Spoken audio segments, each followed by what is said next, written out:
segment of the show for today. The topic is World AIDS Day Outreach, and we're talking to Ms. CWyatt-Morley and Mr. Buddy Stewart, both of the organization WOMEN. Before we had our final commercial break, Ms. CWyatt-Morley and Mr. Buddy Stewart, we were talking about some of the things dealing with this disease in terms of it being a disease that has impacted the world.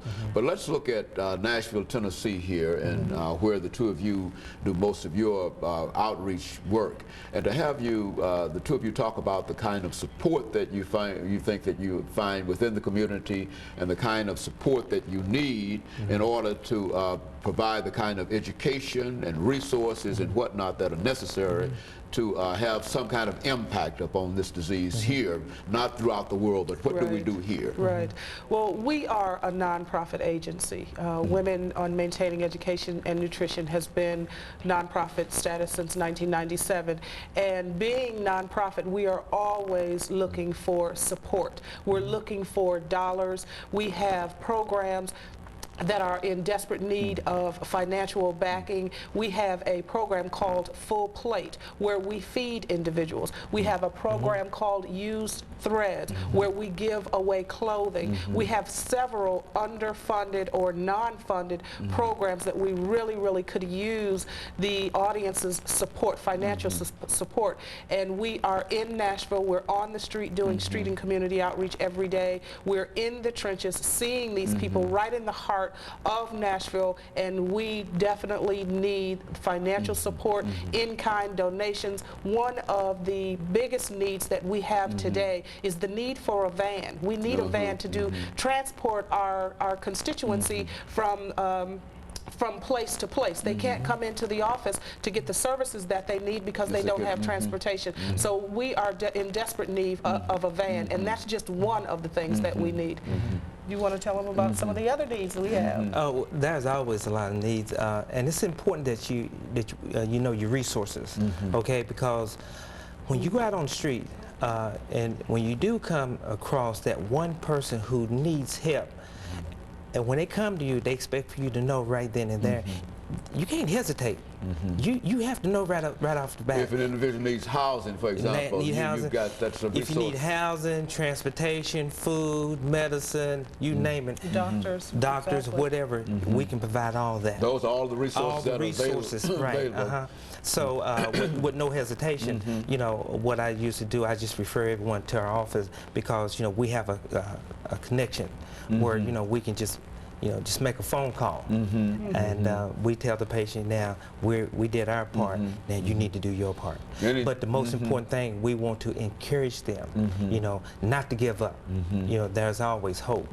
And so what about those who might need medicine or whatever? It's also possible to get medicine? Oh, yes. Well, we have connections to some of the infectious disease specialists in the community that we trust and feel very comfortable with, and link our constituency with them immediately. But, you know, I must admit, a lot of our constituency, you know, are already in tune or in touch with their infectious disease specialists. One of their major concerns is having someone to talk to, having transportation to get to their infectious disease specialist. Again, we talk about the van.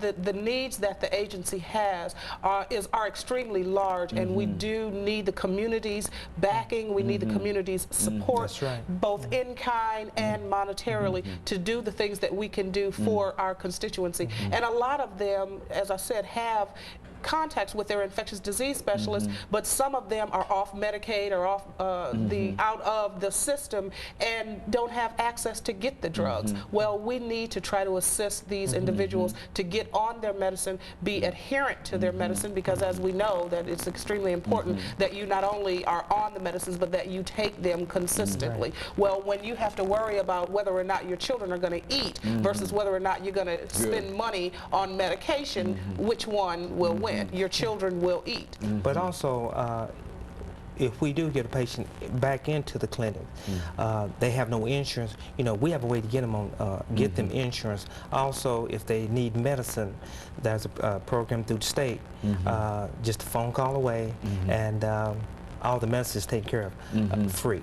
And so, in a real sense, the attitude has changed considerably about this disease over the last 10 years, and that any person who might be affected by it can find some kind of support and some kind of help in almost many areas. And I don't think that that's something that many people recognize in terms of dealing. Well, as we end this show today, let me thank both of you, and to give you an opportunity to make a 10 or 15 second comment before we end it. But as we said to you earlier, Ms. CWyatt-Morley, that we appreciate your courage coming by and doing the things that you've done, and we know that this publication is a widely respected and well-known publication, and that it is one of the sources that you use in order to support what you're doing. And I think that you've indicated that you have a need for a van.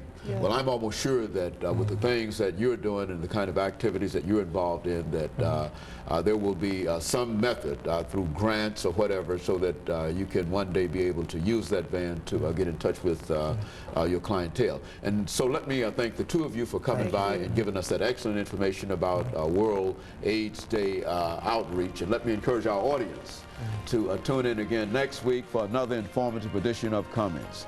Thank you and good morning.